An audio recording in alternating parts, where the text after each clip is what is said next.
अस्सलाम वालेकुम जी। बहुत शुक्रिया आपने इस वीडियो को देखने के लिए वक़्त निकाला।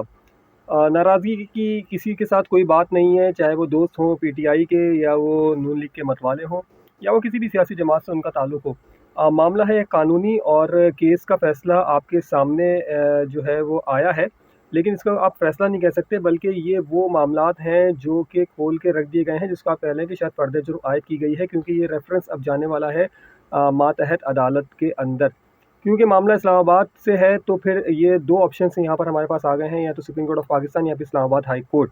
अगर जो सुप्रीम कोर्ट ऑफ पाकिस्तान के अंदर जाता है तो कुछ हलकों का ये कहना है कि शायद चीफ जस्टिस ऑफ पाकिस्तान का झुकाव जो है, मतलब अब तो ये बात बहुत से हलकों में कही जा रही है, तो फिर यहाँ पे भी कहना मुनासिब ही है, ठीक है, कि शायद उनका उमर अता बंदियाल साहब का जो थोड़ा सा झुकाव है वो पाकिस्तान तहरीक इंसाफ की जानिब रहता है मुबैना तौर पर। लफ्ज़ मुबैना का मैंने इस्तेमाल कर लिया है।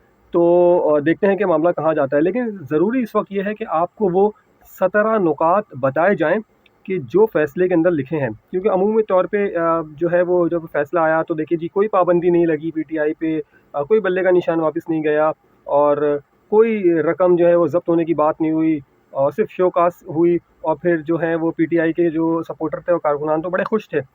लेकिन फिर जैसे-जैसे वक़्त गुज़रा, 2, 3, 4, 5, 6 घंटे गुज़रे, जब तफ़सीलात आना शुरू हुई तो पता चला जी नहीं, मामला कहीं और है, ऊँट किसी और कब्र में बैठा है।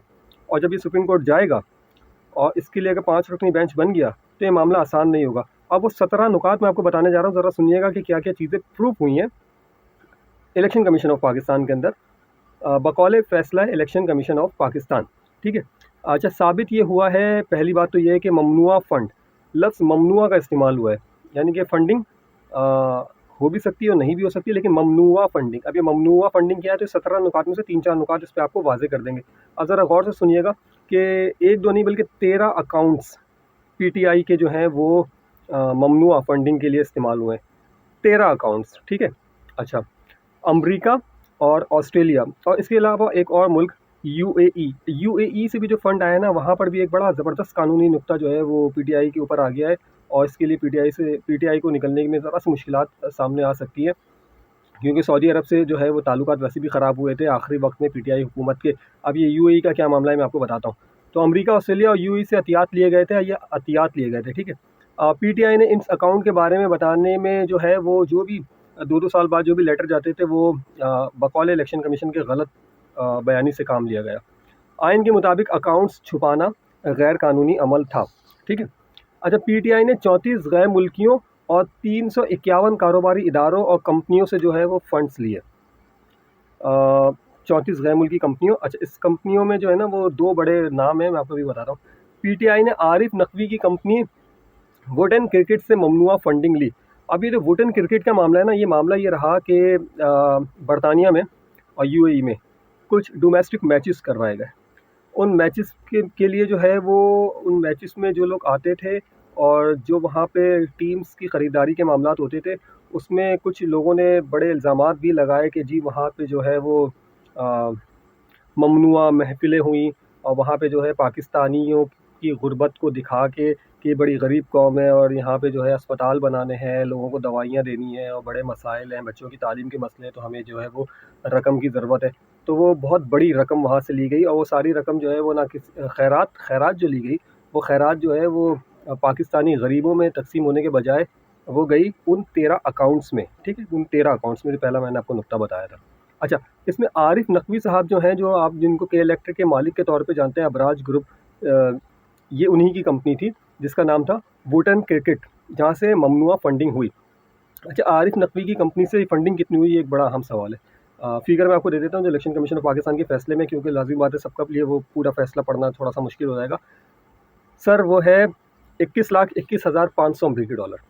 21,21,500 अमरीकी डॉलर्स ये आए हैं वुडन क्रिकेट के ज़रिए पीटीआई के 13 अकाउंट्स में, और ख़ास तौर पे 2 अकाउंट्स में। वुडन क्रिकेट लिमिटेड जो है वो जनाब आली अबराज ग्रुप का नाम आपने सुना है? अबराज ग्रुप के मातहत ये काम कर रही थी, ठीक है? अब आपने देखा ना कल परसों खबरों में काफ़ी जगहों पे देखा कि पीटीआई के जो खान साहब हैं, इमरान खान साहब, उनसे जब सवाल हुआ ये नकवी साहब के बारे में, तो उन्होंने कोई भी जवाब देने से गुरेज़ किया। अच्छा, अब आ जाइए कि यूएई का क्या मामला है, जो मैंने आपसे बोला था कि सऊदीया से ताल्लुकात ख़राब, उसका यूएई का मामला। सर यूएई के अंदर खैरात मांगना जुर्म है। यूएई के अंदर आप उसकी किसी भी रियासत के अंदर, रईस उल खैमा के अंदर, शारजा के अंदर, दुबई के अंदर, फलूजा के अंदर, कहीं पे भी जाके किसी से भी भीख नहीं मांग सकते, कोई खैरात नहीं मांग सकते। ये यूएई के कानून के खिलाफ है किसी भी फंडिंग को इकट्ठा करना। लेकिन वहाँ पर भी यही मामलात हुए जो अभी मैंने आपको बताया कि बरतानिया में हुए थे। ठीक है, ये मामला बहुत संगीन है और ये यकीनन आगे जाके बहुत नुकसानदेह हो सकता है, क्योंकि मुस्तकबिल ये हो सकता है वज़ीर-ए-आज़म दोबारा इमरान खान साहब हों, तो ये यूएई का मामला बड़ा संगीन होगा। आगे सुनिए कि सियासी जमातों के एक्ट, जो election commission of Pakistan act है, इलेक्शन कमीशन पाकिस्तान के अंदर जो सियासी जमातों के हवाले से जो एक्ट, जो कानून है, उसकी जो है article 6, not article of constitution of Pakistan, ये आर्टिकल है उस कानून का जो इलेक्शन कमीशन में सियासी जमातों के हवाले से, उसके आर्टिकल 6 के मुताबिक जो है वो गैर मुल्की फ़ंडिंग जो है वो इस तरह से, जिस तरह से ली गई है, हरगिज़ उसकी इजाज़त नहीं दी जा सकती। और ये वो नुक्ता है जिसको शायद हुकूमत के वकला जो है सुप्रीम कोर्ट में एक बड़ी बहस में तब्दील कर सकते हैं, या इस्लामाबाद हाई कोर्ट में एक बड़ी बहस में तब्दील कर सकते हैं। ठीक है, अब आइए, 2 फॉर्म हैं। इमरान खान साहब ने फॉर्म नंबर 1 जमा करवाया और उसमें जो तहरीर लिखी जिसमें उनके सिग्नेचर थे, इलेक्शन कमीशन ऑफ पाकिस्तान ने कहा है कि ये झूठ है। अब इस ख़त के झूठ के ऊपर सादिक और अमीन वाला एक मामला, जिस पर पिछले मामलात भी वज़ीर आज़म के रहे हैं, तो ये मामला भी सर उठा सकता है। इस पर ज़रा गौर तलब है, ये बहुत ज़्यादा गौर तलब है कि इलेक्शन कमीशन में सियासी जमातों के कानून के आर्टिकल 6 के मुताबिक गैर मुल्की फ़ंडिंग ममनुआ है। और इमरान खान ने जो फॉर्म 1 जमा करवाया वो जो है उसमें गलत बयानी से उन्होंने काम लिया है। अच्छा, और इसी फॉर्म के अंदर जो है ना, पार्टी अकाउंट्स के बारे में भी एक खाना होता है, तो उसमें भी जो है उन्होंने पार्टी अकाउंट्स को शो नहीं किया बकौल इलेक्शन कमीशन ऑफ पाकिस्तान। ये सारी इलेक्शन कमीशन ऑफ पाकिस्तान की वो सारे नुकात हैं जो आमतौर पे ज़राए इब्लाग पे इतनी तफसील से नहीं आ रहे हैं, लेकिन मैं आपको वो बता रहा हूँ। अच्छा, निजी बैंक में खुलवाए गए 2 ऐसे अकाउंट्स हैं जो इमरान खान ने खुद पीटीआई के नाम से खुलवाए। इमरान खान साहब ने ये अकाउंट खुलवाया निजी बैंक ने। इस बैंक का नाम तो नहीं आया है सामने कि कौन सा बैंक है, बहुत सारे निजी बैंक हैं, प्राइवेट बैंक हैं। वो जो 2 अकाउंट हैं उनमें से एक अकाउंट में तो $51,000 निकले, 51,000 US dollars.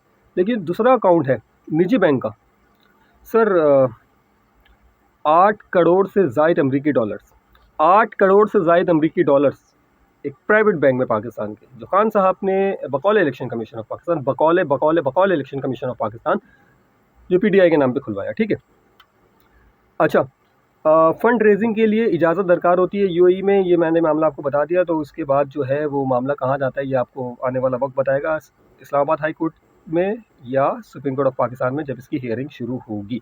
Election commission of Pakistan ने ममनुआ फंड साबित होने पर पाकिस्तान तहरीक इंसाफ को एक शोकास नोटिस जारी किया है। और ये वही शोकास नोटिस है जिसके बाद जो है कहा गया कि खोदा पहाड़ निकला चूहा। लेकिन सर ये चूहा, ये 17 नुकातों का चूहा है, तो आने वाले वक्तों में ये कहीं ना कहीं मुश्किलात खड़ी कर सकता है। अच्छा जनाब, तो अब आखिर में मैं फिर ये कहूँगा कि ना ये किसी की फ़ेवर में बात थी और ना ये किसी की मुखालफत में बात थी। मेरे जो भी दोस्त जिस भी सियासी जमात से उनका ताल्लुक़ है या जिसके भी सपोर्टर कारकुनान वोटर, 17 नुकात जो मैंने आपको अभी बताए हैं, ये 17 नुकात इलेक्शन कमीशन ऑफ पाकिस्तान का फ़ैसला, मतलब कि उनकी जो बेंच ने दिया, ये अब जाएगा रेफरेंस की सूरत में हाई कोर्ट इस्लामाबाद के या फिर सुप्रीम कोर्ट ऑफ पाकिस्तान। अगर सुप्रीम कोर्ट ऑफ पाकिस्तान, ठीक है, ये थे वो नुकात 17 जो मैंने आपके साथ शेयर कर दिए। और आपने मेरी वीडियो देखी, आपका बहुत शुक्रिया। अपना बहुत ज़्यादा ख्याल रखिएगा और हो सके तो मेरी वीडियो को आगे शेयर भी कीजिएगा। अल्लाह हाफ़िज़।